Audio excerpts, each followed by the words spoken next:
Hey guys, Parfax here. Today I'm bringing you a large-scale PvP tier list.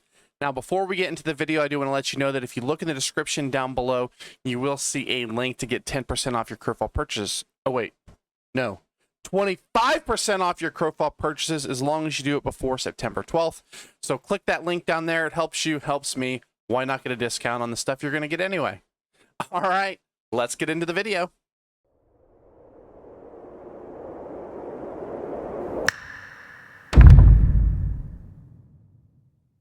So we're here and we're going to give you a large scale PvP list. Now, my last video on this was like 25-30 minutes long. We're going to do it a lot quicker this time. We're going to start grouping things together. We're going to start slapping on there really quick. All right, first we have the Assassins, Vandal, Blackguard, Cutthroat. We're putting them in the C tier list, all three of them. Now, some of them have their ups and downs. Even with the update, the Assassin is better. They weren't bad. Well, in large scale, they've always been bad. And there are some people that can do them effectively, but essentially, you'd better be off. You'd better be off. Come on, bro. It would be better if you just chose one of many other classes. So we're not going to go over too much of the Assassins. If you disagree, that's fine. They're not great. You can use them, but you'd be better off running about 15 other classes. All right. Next, we're going to have the Alpha Warrior. We're putting him in the S class. The Alpha Warrior, even though it got a nerf not that long ago, is still really, really good. Now, this is only S class once you get crafted gear, and most people are in decent crafted gear now. So the Alpha Warrior starts bringing more and more to the table once you get more and more gear. The Alpha Warrior is absolutely just incredible. And you get a vessel, you get your crafted armor, you get your crafted weapon. The Alpha Warrior does so much damage. It is the premier melee DPS when it comes to large scale grouping. Barbarian, we're gonna put in the B tier. Now, you can put it higher. It's an okay class, but we're gonna actually put the Pit Fighter here as well. Now, the reason why I put these two here is you do want a few of these, but they kind of are just there to soak damage. Obviously, the Barbarian provides really good CC, and you could realistically probably we'll put them in the A- tier instead of the B tier. And they're really good classes for people to jump on if you haven't played a whole lot of the game, because they are extremely tanky, especially once the Barbarian gets some craft gear. It's going to be extremely tanky, but it just doesn't. There's other classes that can bring a little bit more to the table than these two classes. They're kind of, you know, they're okay. They're not bad. You're never going to be sad to have one in, you know, your group or your, you know, your guild. But you could be better off on a few other classes. All right, we're going to put the Arbiter and Crusader Cleric together, and we're just straight putting them up in the S tier. They're both extremely good healers. The Crusader is absolutely insane with gear, and once you get a lot of support power and stuff like that, their heals become insane, especially for your melee groups and stuff like that. And the Arbiter is just overall like one of the best classes in the game. If you play an Arbiter, you'll always find stuff for you can solo people, you can do small group, large group. It's great. Crusader's a little bit more large group heavy, but they can do anything as well. I mean, you're going to see a lot of healers up here in the S tier. The Radical is not as much, it's not used as much as some of the other classes, but the damage output of the Radical is absolutely crazy. They can even use Chaos Orb, which is the best ability in the game for, you know, very big zerking. They have one of the best ultimates in the game that allows their auto attacks to cleave. Their cleaves or their auto attacks become true damage. It's really insane. That's if you spec it correctly, and really, really, really good. Fnatic, we're gonna put in the B tier. Now, the Fnatic again is good, but the Fnatic is really a small group single target assassin. It is a very, very, very good class when it comes to small scale, but the more and more it scales up, the less and less effective the Fnatic is. It's okay to help finish off a few targets, but there's really nothing special about it when it comes to large scale. You can put on Chaos Orb, which makes it a plus, but the Fnatic is just not that great of a large scale type of class. Next, the Inquisitor. I mean, pretty easy, S tier. Its heals are, some of its best heals are channeled, so that can be something to get used to. But once you're used to this class, This class puts out insane heals and is just an absolutely insanely good healer. Sanctifier, see, honestly, the Sanctifier, I hate the Sanctifier. And this is probably my personal bias, and some people are gonna be in the comment section down below like, look, bro, I use Sanctifier all the time and it's bomb. It's, let's be honest, it's bad in pretty much everything. It's bad in small scale, it's bad in solo, and it's bad in large scale. And large scale is where it should shine. Like, you get that heavy armor in there, you get that melee cleave, because yes, it's a melee confessor, which I love. Battle mages, like battle mages, I love playing. I played a battle mages in Arcage, right? I played heavy armor magic caster. Like, it's a lot of fun, but this is the range is what gets it on the Sanctifier. They need to up the range. I know it was a problem before, but the Sanctifier is only super insane because of physics. And ever since then, they've had this bad taste in their mouth where they've just put it down so low.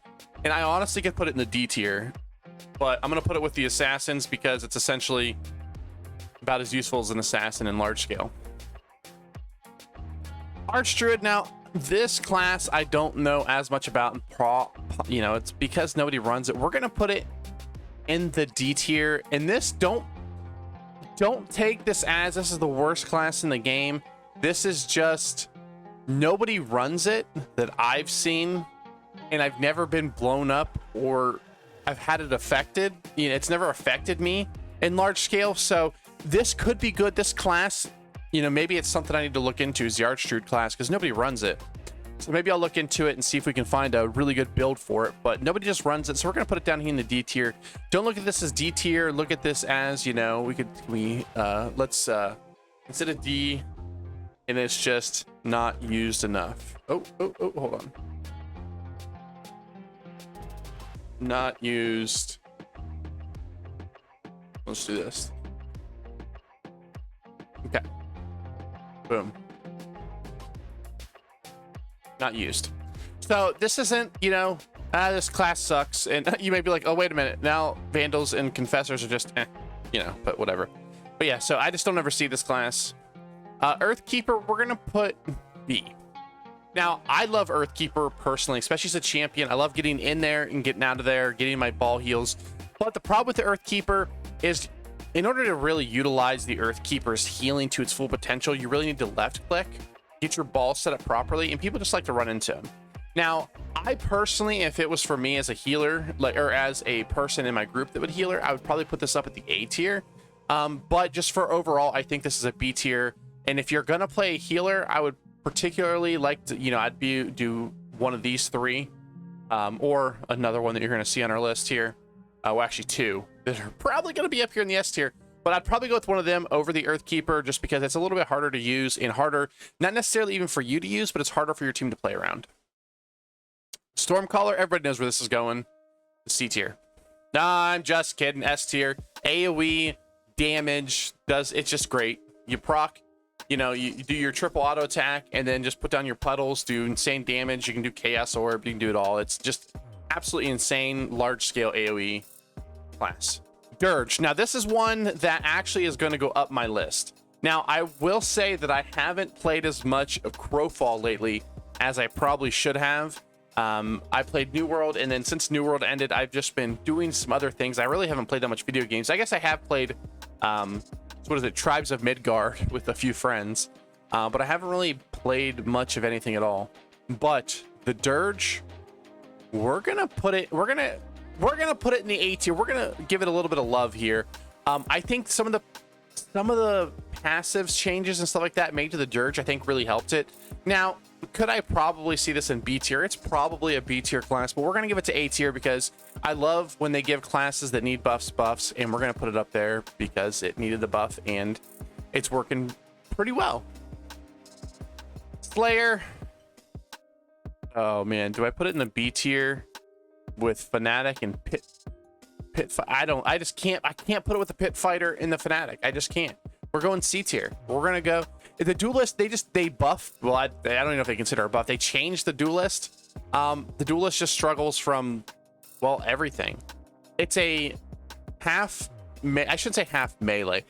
The buffs they did to the Duelist, a lot of the reason why the Dirge is is up there pretty decently is because they want you to run a rapier. And the duelist or the slayer duelist isn't going to just run a rapier. So a lot of the stuff they did to the class, it really doesn't synergize well with the duelist. And the duelist is just in a really weird spot where I think it's one of the worst classes in the game, because it doesn't have much of an identity other than it wears 2 pistols, and the other duelists can wear 2 pistols as well. So there's just nothing spectacular about the slayer. Actually, nothing even great about this. Hold on, nothing even good about this the slayer. Like, it used to be one of my favorite classes in the game, and it's just been nerfed and nerfed and nerfed. And it hasn't even been like nerfed in the sense they just manually nerfed it, but they just changed a lot about the class and they took all of its identity away. And it's just not that great. Vanguard, we're gonna put it in here. This is just the assassin for this duelist. It's a great class. They actually did some decent changes to the Vanguard, but it's just not a large scale group. Archmage Frostweaver, pretty easy up here in the S tier. It is another puddle AoE class that can do some single target damage. It has an execute, which is the reason why you wouldn't want a fanatic in there. You'd rather have an Archmage, because the Archmage can finish off targets, you know, better than a fanatic, and the fanatic can single target faster down by a lot, but the Archmage can just put down a lot more AoE damage. Great class. This is one of my favorite. This is the class that I played most, you know, when it comes to large scale. Frostguard, we're slapping it right in the S tier. We have a lot of S tiers in this group. I think there's a lot of great large scale PvP classes in the game. You're essentially, when it comes to large scale, most of you are, or most of the classes are either S tier or C tier, and by C tier it's like the lowest tier. But Frostguard's great. It doesn't do a whole lot of damage, but the utility it provides is absolutely crazy. You can be a debuff class. You put down your armor. It's just a great class. You don't need a ton of them, but when you have them in your guild and have them in their group or the big fights, they're absolutely amazing. Ice Caller, easy. Puddle Healer, Insane Healer, you know, just everything the other healers in this tier do. It does it as well. It's just a different type of healing, which is great. The one thing great about Crowfall is how different their healers are, but a lot of them are so good. You know, you have the Arbiter, which is a sort of a CC healer mix. You have the Crusader, which is a very tanky sort of puddle healer with a nice little rescue if you spec it, you know, into that. You have the Inquisitor, which does a lot of, you know, channeled heals. You have the Ice Caller, who puts down stacked heals, and they got to build it up a little bit. Once they're built up, they give you resources back. I mean, I know the Crusader can too. But then you have, you know, the Earthkeeper, which puts down little balls on the ground. And then you have the Paladin, which is your melee healer. It's just so great that I love the difference in the healers in the game. It's a lot of fun.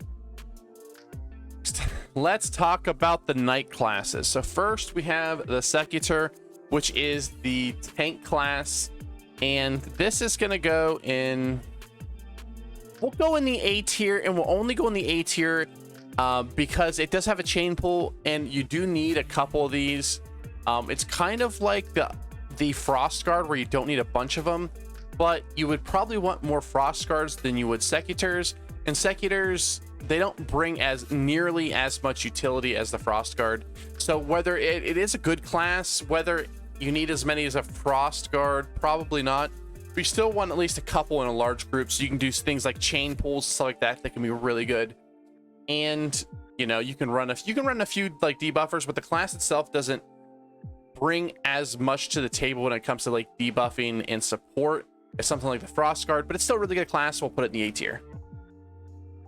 The Sentinel, which is the CC Knight, we're going to put it there for the exact same reasons as the Secutor.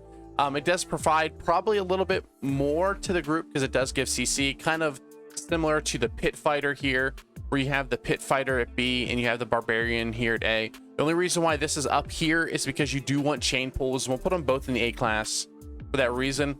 But when it comes to the Swordsman, we're actually going to put it... We really want to put all of them in the A tier. We're going to put Swordsman in the B tier. And here's why. The Swordman is the squishiest of all the knights. So its frontline chain pull isn't quite as good. Now, it's not a horrible class, don't get me wrong. The Swordsman is still a pretty good class. It's going to put out decent damage. It's going to be a melee class, but it's not going to deal nearly as much damage as the Alpha Warrior. but it's not going to really, it's not going to bring as much utility as something like a Sentinel. So we'll put it in the B tier. You know, you'll be okay if you have one in your group. If you have a couple, you don't ever want to be stacked with them. But it's still pretty decent class. All right, next, let's talk about the Myrmidons. So first, we have the Battle Rager, which is essentially the tank Myrm. We're going to put this in the B tier, and it's a decent class. It's kind of like a Knight because it does have a chain pull, which is good, but the Knight chain pull is a little bit better. It doesn't bring a ton to the table, but it's not horrible. It's kind of just like the Pit Fighter, where it's a decent class, kind of fun to play. You're pretty tanky on it, but it doesn't have as much utility as something, you know, you'd want to put in like the A or the S tier. And it doesn't really do much damage. It's just kind of a frontliner that can soak some damage, that has a net pull, and it's not bad. You'll probably put something like, I think they can run Troubadour. I know they have Battle War and Justice. I can't remember if Troubadour's in there. But they're a decent class, nothing spectacular. But still, you know, B tier, so it can be usable. The only classes I would not for sure have any of them in my group is the C tier. If you're in the C tier, I wouldn't have any of these in my group if it was up to me.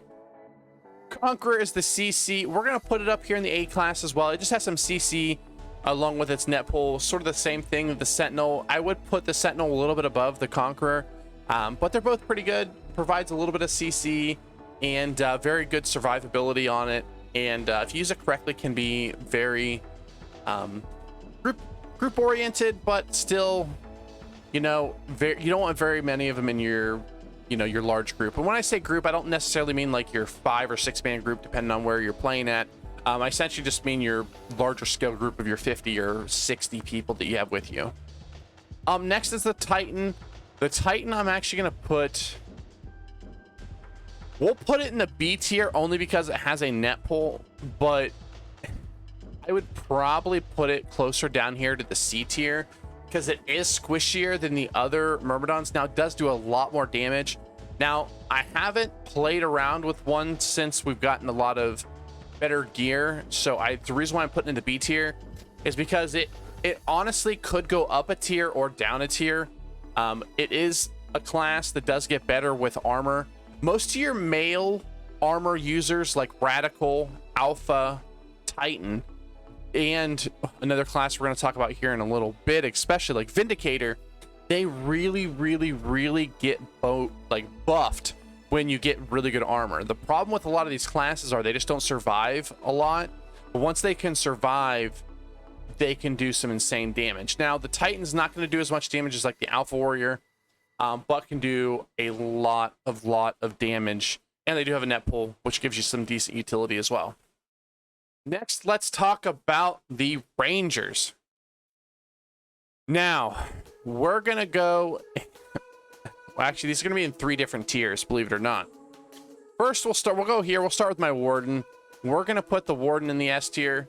Warden's just a great class. They did get nerfed, but their Trap Master, when their traps proc in large scale PvP, it's great. You don't want a ton of them because you don't want the bleeds to overlap, and you don't want that many Trap Masters going off at the same time. You really want to stagger them, but the Warden's Trap Master is just insane.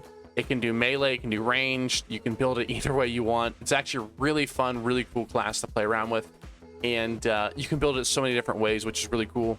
Large scale, you're essentially either going to go a Stake Warden, or you're going to go like just really heavily relying on your Trap Master to proc inside big groups of enemies, and it's really good. Now we're going to go with the Archer, and we're going to put the Archer in the B class. The Archer essentially is the exact same thing as the Fanatic. It does single target damage, it has very little AoE damage, and isn't that great, honestly, in large scale. It's almost a C class, but it does have decent range, and it does do a ton of damage with crafted gear, so it can put out a lot of single target damage, but a lot of it is reliant on you being able to see the target and then being out of position. They're essentially like the Fanatic, and I didn't really mention this before, but they're essentially the classes that punish people when they get really out of position. but you can just get back in the middle of your group and survive. So they're not great. You would much rather have any of the ranged DPS that are above them, but they're still not that bad. In Brigand, we are just flat putting it in the C tier. Now, the only thing that I'm not taking into account everything here in the C tier is the fact that they can use stealth for scouting. Every guild is going to have stealth scouters. So if you want to put a scouting category, these would all go up to, you know, A tier, right? But we're talking about actual fighting, and let's be honest, when you scout, you only need 1 or 2 people to scout. So you could say that these are all decent tier, especially the, you know, the Brigand, the 3 assassins, and the both duelists can, you know, go stealth. So they can be scouts, but when it comes to actual fighting, that's what we're kind of going off of. Now for the Templars. So for the Fury, we're just going to put it in the B tier. It doesn't really do anything. You can honestly put it in the C tier if you wanted to. It does some CC, and it brings pretty much nothing else to the table. It's a CC bot, does absolutely no damage, even with its execute. It really isn't just that good. There used to be a bombing build you could do on it, which was really fun, but they kind of took that away, and it's just really not good anymore. Paladin going solid up here in the S class. It is the main frontline melee healer. It's insane, super great. Another puddle healer, but they are just absolutely great. If you never played a Paladin, I highly suggest you play one if you like to do melee and you want to try to help your group out by healing. Last but certainly not least is the Shing class, the Vindicator. It is the class that when you hear that shinging noise, you absolutely just feel that pit of dread in your stomach because you know you're about to die. The hardest hitting executing class in the game. The Vindicator himself is going solidly in the CS tier. It's solidly going up there in the S tier. Once you get armor with this and you're actually tanky enough to survive going into large scale groups, surviving, doing damage, this class does great AoE damage. It has a great execute. It has a block which you can parry. You can build it in a couple different ways. It can run Chaos Orb. It is actually the best Chaos Orb class. Like, it's absolutely insane. The class itself is really good. The only thing that it lacks is movement skills, and you can actually build it to have more movement abilities and make this class really good. I love the Vindy. The Vindy is so good. That noise that it puts out when you hear it, you're just dread, just straight dread. All right, guys, thanks for watching. I hope you enjoyed this video. We have a ton of S tier. We actually have more B tier than I thought we were gonna have. So hopefully your class is up there in the S tier. I figured that most of you are gonna know, you know, the assassins are gonna be down there. Now, I know some of you in the comment section down below are gonna be like, well, this assassin, I have this and this and this. Look, play what you love playing. Almost every guild that I've ever been in, if you're gonna play a class and you're gonna love it and you're gonna play, you know, more hours, it's better than having a, you know, a meta DPS. Now, some guilds will make you go meta DPS, you know. You're not going to see very many assassins or slayers or vanguards or brigands in a lot of these guilds. Now you'll see a couple, you know, people with their brigands, and you'll see some assassins and slayers because the guild just don't want to tell them to swap off it. But let's be honest, they're just not going to be as useful as if you moved up the tier list. Like, you could possibly, I'm sure, switch some of the A's and B's around, but when I look at the S tier, the only possible exception is I could see, you know, Titan of maybe eventually get. No, I just don't think Titan get up there. But I think the S tier is extremely solid, and I think if you run any of the S tier in large group, you will always have a place. Especially because you can see there's what, 1, 2, 3, 4, 5 healers up there. There's only one healer that's not up there, and that's the Earthkeeper, and arguably you could put it up there anyway. All right, guys, thanks for watching. I hope you enjoyed this video. Like, comment, subscribe, all that good stuff. Follow me on Twitch. We're gonna have a bunch of stuff coming up here soon, so go down there and follow that, and I hope you guys have a great day.